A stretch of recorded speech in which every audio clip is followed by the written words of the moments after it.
बिजली कभी भी फ्री नहीं हो सकती है, ये बात भी उन्होंने कहा था। और भारतीय जनता पार्टी की ये महती योजना थी जिसमें बिजली 125 यूनिट फ्री की गई। अमित शाह ने जिस तरह से सीनियर लीडरों को बुलाया गया है उससे खलबली मची। अमित शाह एक्शन में आया है और उन्होंने अचानक से एक बड़ी बैठक बुला दी है और बिहार के जितने भी सीनियर लीडर हैं सभी को तलब कर लिया है। नोरमा ग्रुप, जो सोचता है वो करता है, आपके अपने सपनों का आशियाना। नमस्कार, एक बार फिर से आपका बहुत बहुत स्वागत करते हैं। चर्चा गरम है लेकर के आपके सामने हाजिर हुए हैं और ये चर्चा गरम है आज कुछ विशेष है। विशेष इसलिए होगा कि अचानक से जो सर्वे रिपोर्ट जिसकी चर्चा हम पिछले 3 दिनों से कर रहे हैं, उस सर्वे रिपोर्ट के बाद अमित शाह एक्शन में आया है और उन्होंने अचानक से एक बड़ी बैठक बुला दी है और बिहार के जितने भी सीनियर लीडर हैं सभी को तलब कर लिया है। अब आप सोच रहे होंगे कि ये चुनाव तो एनडीए गठबंधन लड़ रही है, तो भारतीय जनता पार्टी के नेताओं को तलब क्यों किया गया है? हम आपको डिटेल में सब कुछ बताते हैं और इसके पीछे का कारण भी बताते हैं। कारण कि जो सर्वे रिपोर्ट आया है उस सर्वे रिपोर्ट ने बहुत सारी ऐसी परिस्थितियां बदली हैं। अचानक से सारा गेम जो है वो किसी और दिशा में जा रहा है। सबसे बड़ी बात ये हुई है कि इस सर्वे रिपोर्ट में जो आया है उसमें आंकड़े बहुत सारी कहानियों को जन्म दे रहे हैं। वोटों का इधर से उधर उलट पलट भी हो रहा है और सीटों की बात करें तो सीटों में काफी अंतर आया है। जो लड़ाई एकदम सीधे सीधे दिखाई दे रही थी, कांटे की थी, उस लड़ाई में अंतर पैदा हो गया है। और ये अंतर तब पैदा हुआ है जब आपने देखा होगा कि विपक्ष यानी इंडिया गठबंधन ने एनडीए गठबंधन के विरुद्ध एक बड़ा अभियान चलाया था। ये अभियान था, हालांकि मामला चुनाव आयोग से हो करके और भारतीय जनता पार्टी की तरफ से इसको डाला गया था कि भारतीय जनता पार्टी के देखरेख में चुनाव आयोग काम कर रहा है और चुनाव आयोग ने गलत फैसला किया है। इसको लेकर के गतिरोध कई तरह के हुए, मामला कोर्ट में भी गया, लेकिन इन सब के बावजूद जो सर्वे रिपोर्ट आया उसने कहीं ना कहीं पूरा जो है गेम प्लान ही पलट दिया है। जेबीसी का ये सर्वे है, इस सर्वे पर हम काफी चर्चा कर चुके हैं। इस सर्वे में हमने अलग अलग परिस्थितियां भी आपको बताई, लेकिन इन परिस्थितियों में जो सबसे बड़ी बात हुई है वो ये हुई है कि भारतीय जनता पार्टी का ग्राफ जो है वो ऊपर आया है। भारतीय जनता पार्टी हालांकि 2020 में जितने सीट लेकर के आई थी उससे कम होती हुई दिखाई दे रही है या फिर उससे बहुत ज्यादा होती दिखाई दे रही है। या तो वो उससे 10 सीट कम आएगी या फिर 17 सीट या फिर कहा जाए तो करीब 6-7 सीटें उसे ज्यादा मिल रही हैं। 81 सीटों पर यह दावा किया जा रहा है कि भारतीय जनता पार्टी आ सकती है, उसकी स्थिति बदल सकती है और वो विनिंग पोजीशन में आ सकती है, लीडर हो सकती है, नंबर 1 की पार्टी बन के आ सकती है। वहीं आपको बता दें कि विरोध में जदयू की भी बात हमने आपको बताई है, सबकी बात हमने बताई है, लेकिन इस ग्राफ में जो परिस्थिति बन रही है उस परिस्थिति में अन्य दलों को लेकर के बहुत सारी बातें खुल करके सामने आ रही है।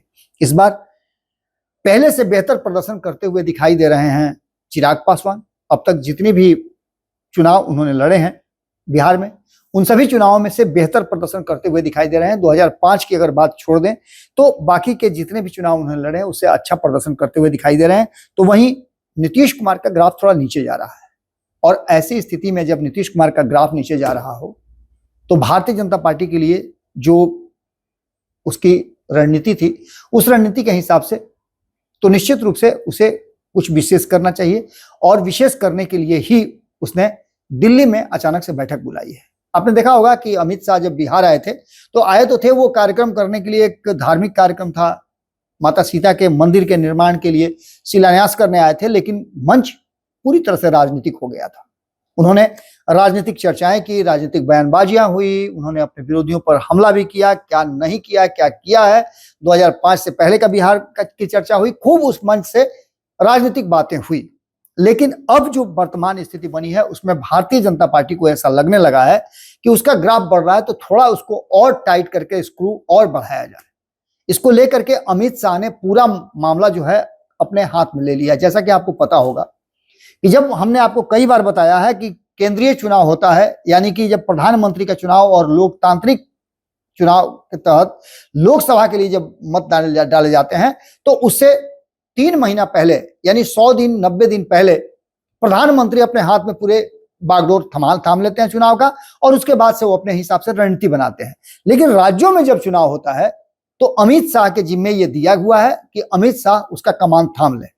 चाहे वो आप देखे होंगे महाराष्ट्र का चुनाव हो, इसके अलावा और भी कई राज्यों में चुनाव, उत्तर प्रदेश का भी चुनाव होता है तो उन्हीं के हाथ में कमान होता है। बिहार में भी चुनाव जब होता है तो मामला अमित शाह के हाथ में होता है। गृह मंत्री तो हैं ही वो, साथ साथ वो अपनी पार्टी के नंबर 2 के पोजीशन पर भी हैं।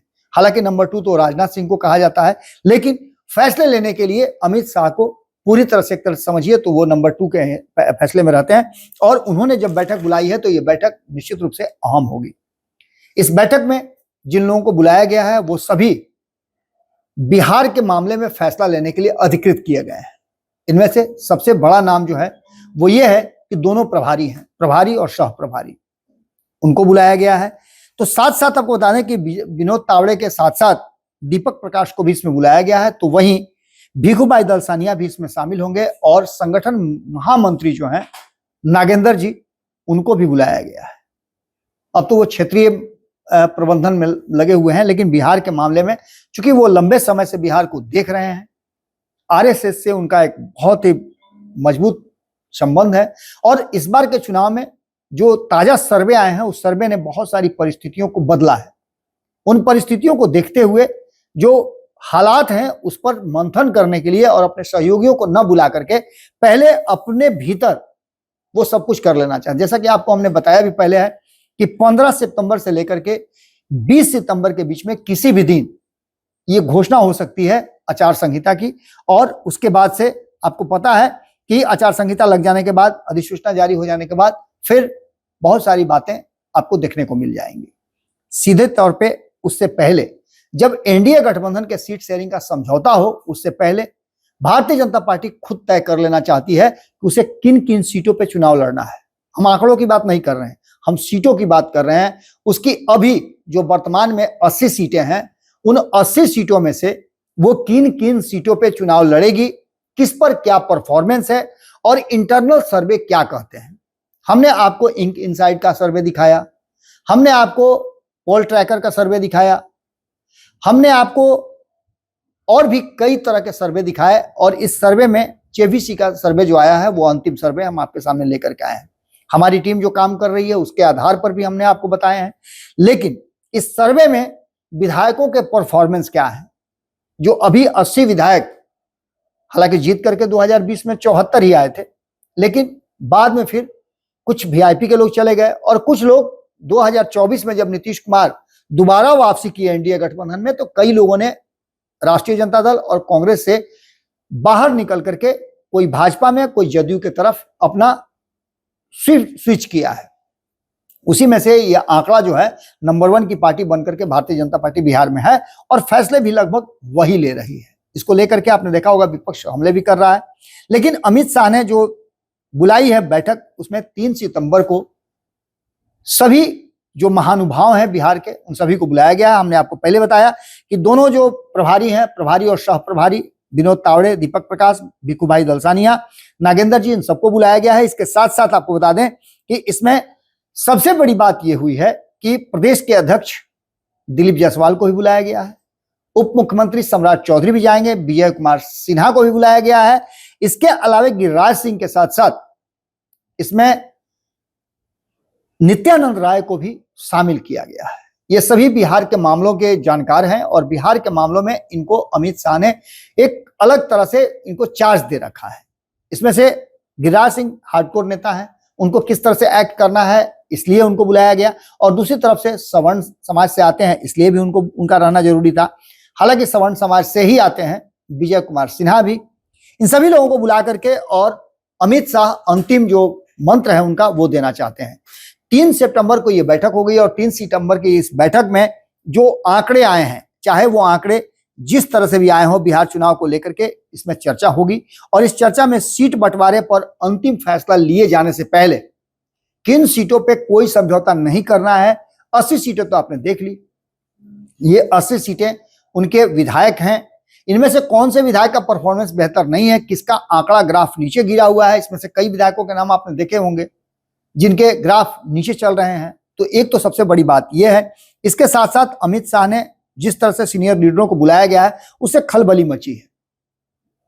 उम्मीदवारों के चयन में इस बार बहुत बारीकी देखी जा रही है। और यहां जबकि हम आपको बार बार बता रहे हैं कि ये 2024 का जो चुनाव हुआ था उसके बाद से भारतीय जनता पार्टी ने रिकवर किया है।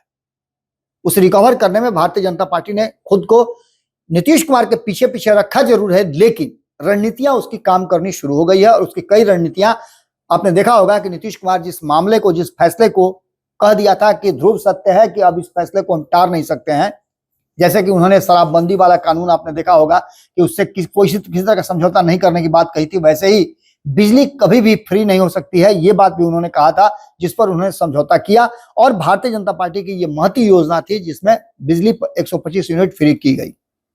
इसके अलावा आपने देखा होगा कि 400 से 1100 किया गया। और भी कई बातें हैं जिसको लेकर के आपने देखा होगा, उद्योगों को बढ़ावा देने के लिए 1 रुपए में जमीन दी जा रही है, रोजगार सृजन की तैयारी चल रही है। बहुत सारी ऐसी बातें हैं जिसको लेकर के नीतीश कुमार ने अपना स्टैंड बदला है और इसके फायदे मिलते हुए दिखाई दे रहे हैं। सबको पता है कि नीतीश कुमार का यह अंतिम चुनाव हो सकता है।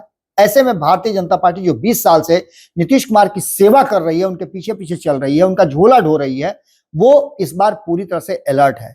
और अमित शाह अगर इस मामले में आ गए हैं तो ये भी आप अच्छी तरह से जानते हैं कि अमित शाह अपने धुन के, अपने काम के पक्का हैं और जो ठान लेते हैं उसे पूरा करते हैं। 3 तारीख की बैठक बुलाई गई है और इस इमरजेंसी बैठक को बुलाए जाने का कारण आप अच्छी तरह से समझ सकते हैं। ताजा जो सर्वे रिपोर्ट आया है उस सर्वे रिपोर्ट ने कहीं ना कहीं उत्साह बढ़ाया है भारतीय जनता पार्टी का, और भारतीय जनता पार्टी का ग्राफ सबसे ऊपर जा रहा है। इसको लेकर के इस जितने भी सर्वे आए हैं, अब तक जितने सर्वे आए हैं उन सभी सर्वे में इस सर्वे को बेहतर माना जा रहा है। ताजा सर्वे रिपोर्ट के मामले में इंटरनल सर्वे जो भारतीय जनता पार्टी का हुआ है, आरएसएस का हुआ है, उसको भी शामिल किया जाएगा। कहा तो यह जा रहा है कि 3 स्टेप में सर्वे कराया गया भारतीय जनता पार्टी के द्वारा, जिसके रिपोर्ट उसके पास आ गए हैं। जनरल सर्वे के रिपोर्ट भी उसके सामने है, कई एजेंसियों ने सर्वे किए हैं, वो सभी हैं, और सभी में भारतीय जनता पार्टी का ग्राफ मिला जुला करके ठीक ठाक आया है।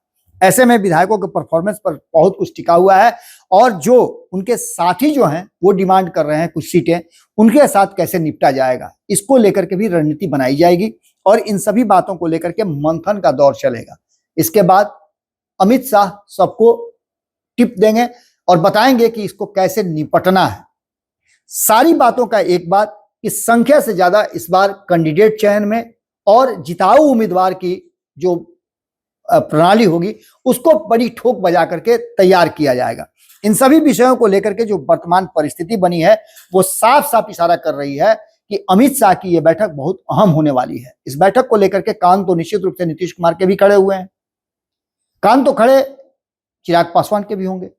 जो ताजा सीटों का सर्वे आया है उस सर्वे के अनुसार परिस्थितियां बदली हैं, और परिस्थिति जो बदली है तो इसमें सीट शेयरिंग का समझौता जो सामने नजर आया है उसमें बहुत सारा अमूलचूल परिवर्तन हुआ है। मैंने आपको पहले बताया था, मैंने 25 तारीख को 4 सीट शेयरिंग के फॉर्मूले बताए थे जो एनडीए गठबंधन से जुड़ा हुआ था। मेरा अंतिम जो था वो था कि अगर बात कहीं से नहीं बनती है तो भारतीय जनता पार्टी 100 से 101 से लेकर के 102 सीटों पर लड़ सकती है, 100 से 102 सीटों पर लड़ सकती है।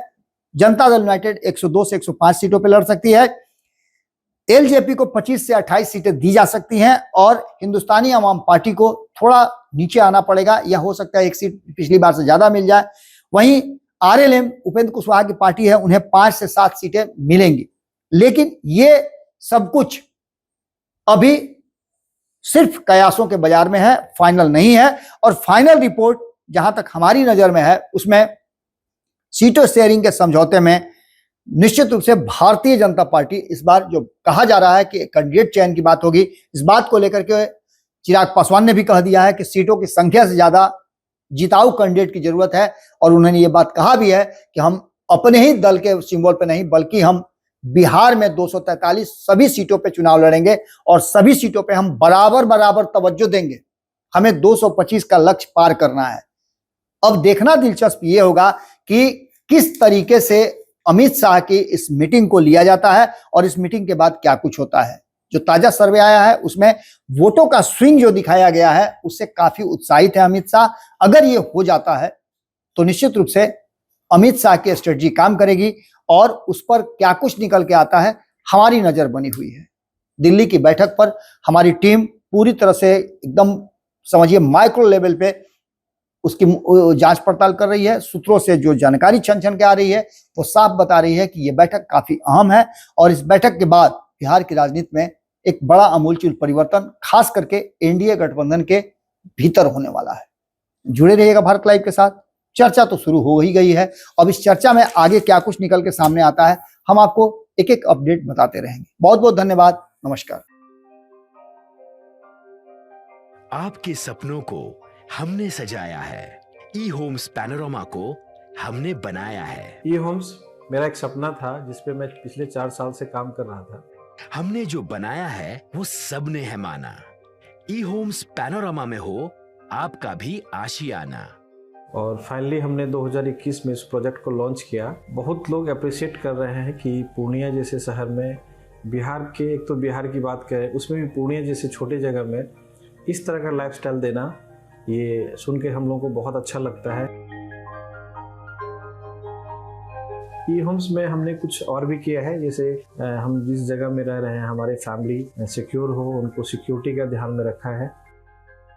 आपकी सुविधा और सुरक्षा आपके लिए खास है, ये आपका विश्वास है। इसमें आर्टिफिशियल इंटेलिजेंस का 7 लेयर सिक्योरिटी का हमने इस्तेमाल किया है। लस ग्रीन कैंपस को बनाया है। यदि हमारा बाउंड्री वाल है तो वो वर्टिकल गार्डन है। ये जितनी भी फैसिलिटी होता है एक इंटरनेशनल टाउनशिप में ई होम्स है, ये हम लोग विश्वास नहीं कर पा रहे हैं। जो भी हमारे मित्र दोस्त या जो भी हमारे बाहर के बाहर आते हैं तो हम लोगों को बहुत अच्छा सुनने को मिलता है और बहुत अच्छा क्रेडिट मिल रहा है। वो सारा हमने सिर्फ एक बिल्डिंग नहीं बनाया, हमें एक बहुत अच्छा लाइफस्टाइल दिया ई होम्स में, और मेरा एक सपना था जिसको मैं आज फुलफिल होते हुए देख रहा हूँ। ये आपका आवास है। ई होम्स पैनोरामा में अब आपका निवास है। E Homes Panorama, luxurious lifestyle redefined. Panorama group, जो सोचता है वो करता है। अगर ये वीडियो पसंद आई और वह बिहार के राजनीति और बिहारियत से सरोकार रखेनी तो सब्सक्राइब बटन दबा के चैनल के सब्सक्राइब कर ली। ओजे एगो घंटी बा, ओकरा बटन दबा देला से कुल सटीक और मारक खबर रुआ मुफ्त में मिल जाई। अगर रुआ पत्रकारिता के हमनी के नया प्रयोग में सहयोग कर चाहतानी तो ज्वाइन बटन दबा दी। पेटीएम नंबर नोट कर ली 9386816700।